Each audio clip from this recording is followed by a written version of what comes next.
नमस्कार दोस्तों। जब किसी झूठ के ऊपर न्याय का डंडा चलता है तो सबसे पहले उसका दिखावा टूटता है और उस झूठ के ऊपर जो लीपालापी होती है, जो पॉलिश की होती है, जो हम तमाम आम जनता को गुमराह करने का प्रयास करती है, सबसे पहले वो पॉलिश निकलती है पट पट पट मार के बाद। सो गाइस, बीते कल के दिन सुप्रीम कोर्ट ने एक ऐसा हंटर चलाया कि चुनाव आयोग की निष्पक्षता की पॉलिश बुरी तरीके से उतर चुकी है बीते कल के दिन, और नीचे से निकला है वही पुराना खुरदुरा चेहरा। आपको याद होगा अभी चंद दिनों पहले क्या हुआ था। चंद दिनों पहले 300 सांसद और विपक्षी नेता चुनाव आयोग के पास गए थे। उनको रोकने का प्रयास किया गया था पुलिस वालों के द्वारा।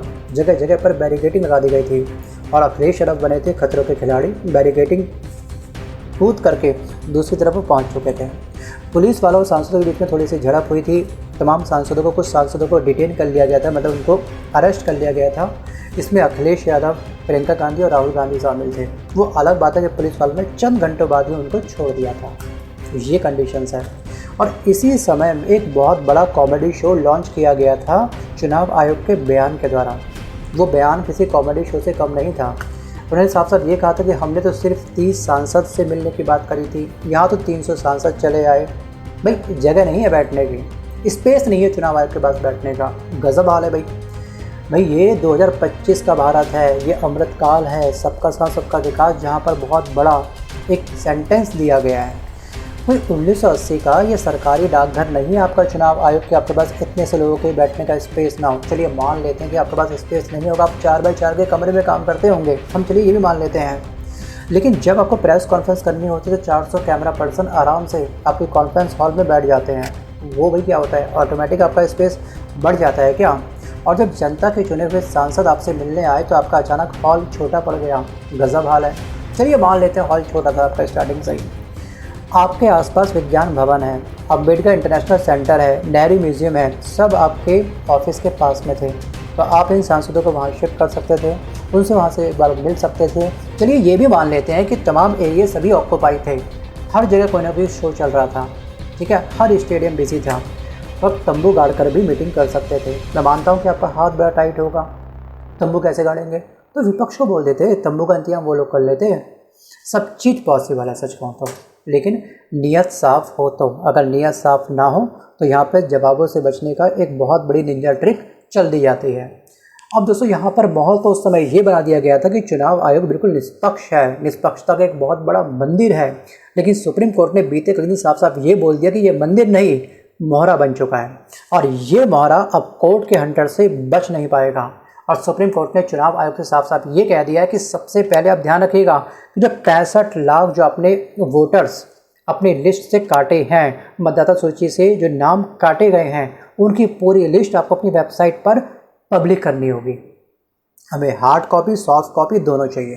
सोचिए 65 लाख वोटर्स को लिस्ट से बाहर कर दिया गया है, और हर नाम के साथ में आपको रीज़न बताना पड़ेगा कि आखिरकार आपने इस व्यक्ति का नाम क्यों काटा, वजह क्या है, रीज़न क्या है।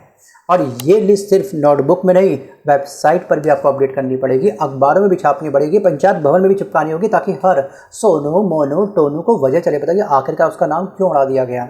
और ये रिप्लाई चुनाव आयोग को करना है मंगलवार तक। फ्राइडे 15 अगस्त, फिर सैटरडे आ गया, और फिर संडे आएगा। और जो सरकारी ऑफिस डे में काम नहीं करता तो आखिरकार वीकेंड में क्या काम करेगा। इनके पास बचा है केवल एक दिन, मंडे का, और मंगलवार तक किसी भी हालत में इनको वेबसाइट पर तमाम नामों की लिस्टों को अपडेट करना है। अब दोस्तों आने वाले समय में ये कौन सा जुमला थमाने वाले हैं वो चलेगा बताने वाले समय में, क्योंकि मंगलवार तक करना ये काफ़ी मुश्किल काम है। वरना अगली सुनवाई में क्या करेंगे, ये लोग बोल देंगे कि टेक्निकल इशू आ गया था। टेक्निकल इशू इनका बाकी बहुत बड़ी निंजा ट्रिक है।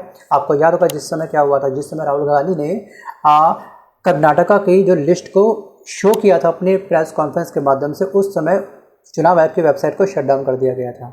सोचिए। और विपक्ष का ये भी दावा है कि फर्जी तरीके से, जी हाँ, फर्जी तरीके से 65 लाख वोटर लिस्ट से बाहर कर दिए गए हैं। लेकिन इस पर आपका क्या विचार है? क्या सच में विपक्ष सही बोल रहा है? क्या आपको सच में चुनाव आयोग के ऊपर पूरा यकीन है? आपका एक्सपीरियंस क्या है? आपका खुद का तो एक्सपीरियंस होगा ना, आप सोशल मीडिया प्लेटफॉर्म से नॉलेज गेन करते होंगे, प्रिंट मीडिया से नॉलेज गेन करते होंगे, जो भी आपका सोर्स होगा, या फिर व्हाट्सएप विश्वविद्यालय से आप अगर नॉलेज गेन करते होंगे। आपको क्या लगता है, सच में दाल में काला है या फिर ये विपक्ष फालतू फंड में इतना उछल रहा है? आपको क्या लगता है, क्या सच में दाल में काला है या फिर पूरी दाल ही काली है? कमेंट करके आप मुझे अपना एक्सपीरियंस पक्का बताइएगा। और कहते हैं वैसे भी कि सच की चाय में ना झूठ की बर्फ़ जितनी भी आप डाल दो तो भी कहीं ना कहीं दोस्तों जो चाय है, सच की चाय, वो ठंडी नहीं होगी। और इस चाय से संबंधित आपको राहुल गांधी का एक मूव अच्छे से याद होगा, अभी चंद दिनों पहले जो उन्होंने स्टंट किया है, जी हाँ, जिसके बाद एक बहुत बड़ा खुलासा आम जनता के सामने हो चुका है। चुनाव आयोग की किताब में या फिर इस लिस्ट में एक्चुअली कुछ लोग डेड थे, मृत थे, स्वर्गवासी हो चुके थे, और ये संख्या थी आपकी 7 के आसपास।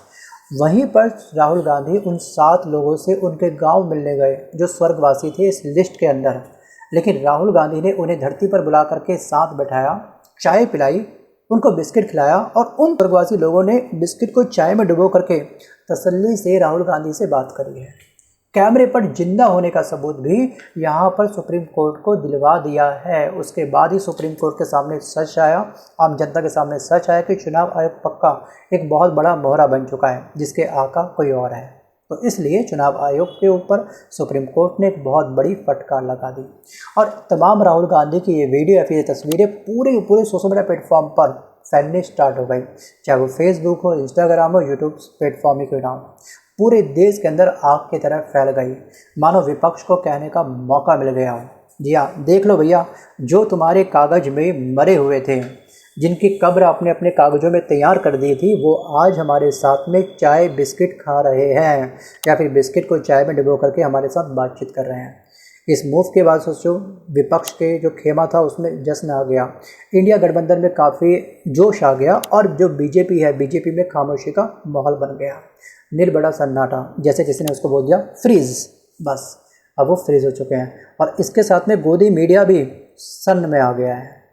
राहुल गांधी के इस वीडियो के बाद में चुनाव आयोग की मिट्टी पलित हुई है बुरी तरीके से, आम जनता के सामने एक बहुत बड़ा सबूत आ चुका है, और आम जनता का भी शायद विश्वास बीजेपी के ऊपर थोड़ा कम हो गया होगा, शायद चुनाव आयोग के ऊपर काफ़ी कम हो चुका होगा। लेकिन जो दोस्तों काफ़ी अंधभक्त होते हैं उनकी आंखों से पट्टी हटाना इतना आसान काम नहीं होता है, ये मैं भी जानता हूँ, क्योंकि उनकी आंखों में और पट्टी के बीच में एक बहुत बड़ी एक ग्लू लगा होता है जिसे हम बोलते हैं क्या, एल्फी। अब एल्फी के साथ में अगर पट्टी आप आँखों में बांधोगे ना, तो अगर आप उसको निकालना चाहोगे तो आँखों में बहुत बड़ा पेन होगा। अब वो उस पट्टी को ही काफ़ी एंजॉय कर रहे हैं। जब तक खुद पे नहीं बीतती ना चीज़ें, तब तक इंसान को दर्द का एहसास नहीं होता है। बाकी ठीक है, वक्त से बड़ा गुरु कोई नहीं होता। जब सच आएगा, जब वक्त सच लाना चाहेगा उनके सामने, तो तब शायद वो समझ पाएंगे। चलिए मैं फिलहाल हूँ वापस टॉपिक की तरफ। और कहते हैं कि जब तर्क ख़त्म हो जाए ना, तो तारीखें और तानाशाही दोनों पीछे से बुला ली जाती हैं। कुछ समझ नहीं आ रहा, चलो पिछला इतिहास याद करते हैं, पिछली कमियां याद करते हैं इस पार्टी की। तो पहले क्या हुआ, केंद्रीय मंत्री गजेंद्र सिंह शेखावत ने अचानक से इस केस के बाद में 1952 में नेहरू जी के नेतृत्व में बैलेट बॉक्स में नाइट्रिक एसिड डाला गया था। ये घटना तब घटित हुई होगी, चलिए अब मान लेते हैं इस बात को भी सच। लेकिन 1952 की घटना को आप इस समय क्यों गिनवा रहे हो? भाई नेहरू जी ने किया था, उस समय जो चुनाव आयोग थे, आप उनसे जाकर के कंप्लेंट करो। अगर आपको कंप्लेंट करनी तो इसके लिए आपको शायद ऊपर जाना होगा, क्योंकि वो लोग ऊपर बैठे हुए हैं। तो अभी क्या चल रहा है और तब का आप बयान क्या सोच रहे हो? अरे भाई, ये बयान सुन करके तो लोग भी काफ़ी सोच में पड़ चुके हैं कि क्या है ये, अचानक से डेट कहाँ से ले आए, कहाँ से गरीब ने उखाड़ लिए। ये जानकारी किसी पुरानी अखबार की कतरन से आई थी, या फिर गुस्से में मिर्ची लगी है और एसिडिक बयान ये लोग उगल रहे हैं वर्तमान की सरकार। क्योंकि मसला दोस्तों तो केवल बिहार जो वोटर लिस्ट है उसका था, और बात घुमा फिरा करके नेहरू जी के ज़माने तक ये लोग ले गए। ये तो वही बात हो गई कि चाय आपकी गर्म थी और आपने सारा गुस्सा निकाल दिया समोसे के ऊपर कि समोसा गर्म था, जबकि समोसा तो वहाँ पे रखा ही नहीं था, समोसा आपसे कोसों दूर था। Think about it. अब आते हैं दोस्तों हमारे प्यारे प्यारे गोदी मीडिया की तरफ। ओले ओले ओले, जो सुबह शाम 24/7 काम करती है, जो हर दिन रात में 9 बजे राष्ट्र बचाओ विपक्ष भगाओ वाला महाअभियान चलाती है अपनी चैनलों पर।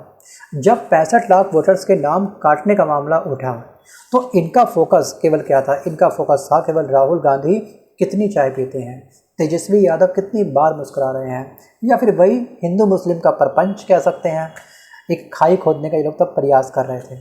और सुप्रीम कोर्ट का ये फैसला आते ही कि मंगलवार को किसी भी हालत में चुनाव आयोग को जो 65 लाख लोगों का जो नाम काटा गया उसकी वजह बताने का, जो वेबसाइट पर अपडेट करने का जो फैसला सुनाया है, ये फैसला आते ही इनके स्टूडियो में सच कहूँ तो एक बहुत बड़ा सन्नाटा छा चुका है, जैसे किसी ने टेलीप्रॉम्प्टर की बैटरी निकाल दी हो। आपने देखा होगा कि मंगलवार वाला जो इनको टाइम दिया गया, एक अल्टीमेटम दिया गया चुनाव आयोग को, उसके बाद ये न्यूज़ प्रिंट मीडिया में ना के बराबर कवर हुई थी, किसी ने ये न्यूज़ कवर की ही नहीं थी। और अब जो गोदी मीडिया है ना, अब गोदी मीडिया बेचारे ये सोच रहे होंगे कि डिबेट आखिरकार किस टॉपिक पर हम करें। सुप्रीम कोर्ट का अगर हम गलत कहेंगे तो न्यूज़ चैनल की हमारी टीआरपी गिर सकती है, क्योंकि सारा खेल टीआरपी का है। अगर गोदी मीडिया चुप रही तो जो आका हैं वो नाराज़ हो सकते हैं। आका कौन है आपको अच्छे से पता होगा। और कुछ एंकर आज रात को स्पेशल शो करेंगे, लोकतंत्र बचाओ लेकिन सुप्रीम कोर्ट को टच मत करो, उसे मत छेड़ो भैया, वो कुछ भी कर सकता है। और इन तमाम सुप्रीम कोर्ट के इस एक्शन के बाद में सबसे बड़ा फ़ायदा होगा पब्लिक का, क्योंकि सुप्रीम कोर्ट का ये फैसला सिर्फ कागजी नहीं है, ये सीधे जनता के दिल पर असर करने वाला है। क्योंकि जब भी ना आपका हमारा नाम वोटर लिस्ट से गायब होता है या फिर गायब कर दिया जाता है, तो वो सिर्फ एक नाम नहीं मिटाया जाता, वो हमारा हक, हमारी आवाज़ को मिटाने का एक बहुत ही घटिया प्रपंच होता है। अब मंगलवार से पहले बिहार के हर जो इनका चुनाव ऑफिस है, जो वोटर आईडी ऑफिस है, वहाँ पर अपडेट कर दिया जाएगा। किसी भी हालत में इनको करना पड़ेगा। हर वेबसाइट पर इनको अपनी लिस्ट चिपकारी होगी। 65 लाख लोगों का नाम क्यों काटा गया, दिया किसका नाम कटा, क्यों कटा, कब कटा, सब लिखा होगा। मतलब कि अब कोई यहाँ पर जो भी सोनू है, मोनू है, टोनू है, उनका नाम क्यों काटा गया है, इसके पीछे क्या खेला है, वो इनको बताना होगा। अब अगर आपका नाम गायब है तो आप जा कर के पूछ सकते हो, भाई हम कब मरे, क्योंकि जो लोग जिंदा हैं उनको भी यहाँ पर इस लिस्ट में मारा जा रहा है। अब ये सिर्फ दोस्तों बिहार के लोगों के लिए नहीं, पूरे देश के लिए एक बहुत बड़ा मैसेज है कि लोकतंत्र में मनमानी की डोर ज़्यादा देर तक खींच नहीं सकते हैं। जी हाँ, क्योंकि सुप्रीम कोर्ट उसके ऊपर बैठा हुआ है कैंची लेकर के, कभी भी उस डोर पर हंटर मार सकता है, फिर उस डोर को कट कर सकता है। और आपको याद होगा अभी कुछ समय पहले राहुल गांधी ने प्रेस कॉन्फ्रेंस करी थी, जिसमें कर्नाटका जो चुनाव हुए थे उसमें कितना बड़ा स्कैम किया था चुनाव आयोग के द्वारा, उसको खुलासा किया था। एक एक पेज को प्रेजेंट किया था प्रोजेक्टर पर। और उस समय राहुल गांधी ने जब इंग्लिश में बोला था तो इन गोदी मीडिया चैनलों ने भरपूर दिखाया था इंग्लिश सेंटेंसों को। जैसे ही राहुल गांधी ने हिंदी में बोला तो वो कट लगा दिया गया था, क्योंकि भारत में अंग्रेजी में जनता कम फैमिलियर है। मतलब कि जनता, हमारी भारतीय जनता इंग्लिश कम जानती है तो वो दिखा दो, हिंदी अधिक जानती है तो सच को छुपा दो। ये इनकी अलग ही निंजा ट्रिक चलती है। अभी सोचिए कितना बड़ा माइंड है। और अब ना हमारा जो गोदी मीडिया है अब खबर नहीं दिखाता, केवल हुक्म दिखाता है, सुबह शाम हुक्म बजाता है बस। और भारत भी ना काफ़ी कन्फ्यूज़ है, भारत की जनता काफ़ी कन्फ्यूज़ है। हमारी कहानी वही सेम प्याज और जूतों वाली कहानी की तरह हो चुकी है, जो मैंने आपको अपने लास्ट वीडियो में बताई थी। कुछ लोगों को शायद याद भी होगा। देखिए, देश की जनता का हाल उस आदमी जैसा है जिसे किसी राजा ने पनिशमेंट दिया हो। पनिशमेंट ये है कि या तो तू 100 किलो प्याज खा ले या फिर 100 जूते खा ले, बस कोई एक चुनाव कर ले। तो पनिशमेंट से पक्का मिलेगी, ऑप्शन में तुझे 2 दे दिए, इसमें से एक को चूज़ कर ले। तो व्यक्ति ने चुना क्या, जूते। 50 जूते खाने के बाद वो बोला कि नहीं, बर्दाश्त से बाहर है, मैं मर जाऊंगा, इतनी स्पीड से, इतनी फोर्स के साथ आप जूते मार रहे हो, नहीं बर्दाश्त से बाहर है, मैं प्याज वाला ऑप्शन को चूज़ कर लेता हूँ। अब क्या करें, 100 किलो प्याज उसके सामने ला दिए। जैसे उसने 5-6 किलो प्याज खाए, उसकी हालत ख़राब हो गई, उसने बोला कि मैं जूते खाऊंगा। यानी कि कभी कांग्रेस हमको अच्छी लगती है तो कभी हमको बीजेपी अच्छी लगती है। ये सब डिपेंड करता है हमारी नीड और परसेप्शंस के ऊपर।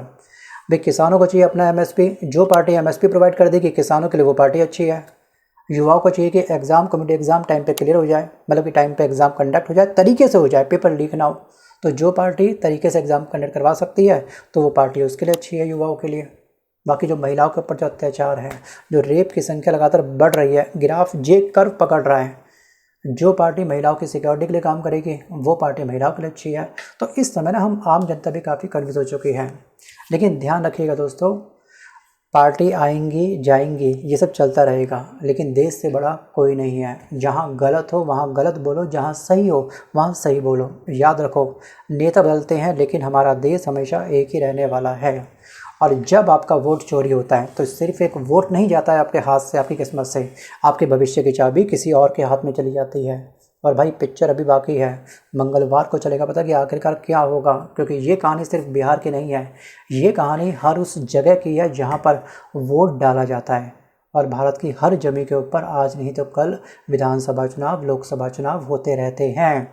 और लेकिन चुनाव आयोग ने ये बोल दिया कि तो मानवीय भूल थी। सोचिए, किसी की एज को आप लोग 124 साल दिखा देते हो, 140 साल दिखा देते हो, किसी भी जिंदा इंसान को आप मृत बना देते हो केवल टाइपिंग एरर की वजह से। आखिरकार लोकतंत्र में ये चल क्या रहा है? ध्यान रखिएगा कि अगली बार वोट डालते वक्त सिर्फ उंगली में शाई मत लगाना, इंक मत लगाना। इंक लगाना भी तो दिमाग में भी अलार्म सेट कर देना कि कौन सी पार्टी आपके लिए सही है और कौन सी पार्टी आपके लिए गलत है, क्योंकि वोट की रक्षा ही लोकतंत्र की रक्षा है। अगर वोट आपका हथियार है तो वोट चोरी लोकतंत्र का एक बुरी तरीके से कत्ल करना होता है, जिसमें शायद आप भी शामिल हैं। अगर आप बिना सोचे समझे किसी के बहकावे में, किसी के कहने पर चंद पैसों के चक्कर में वोट डाल देते हैं, तो जब जनता सोती है ना, तो एक व्यक्ति जो सत्ता में बैठा होता है वो सपने देखता है अगले 5 साल और कैसे अपनी सरकार, नई सरकार दोबारा से बनाई जाए। वो अपने माइंड के अंदर जाल बुनते रहता है कि किस तरह से भोली भाली जनता को इस जाल में फंसाया जाए।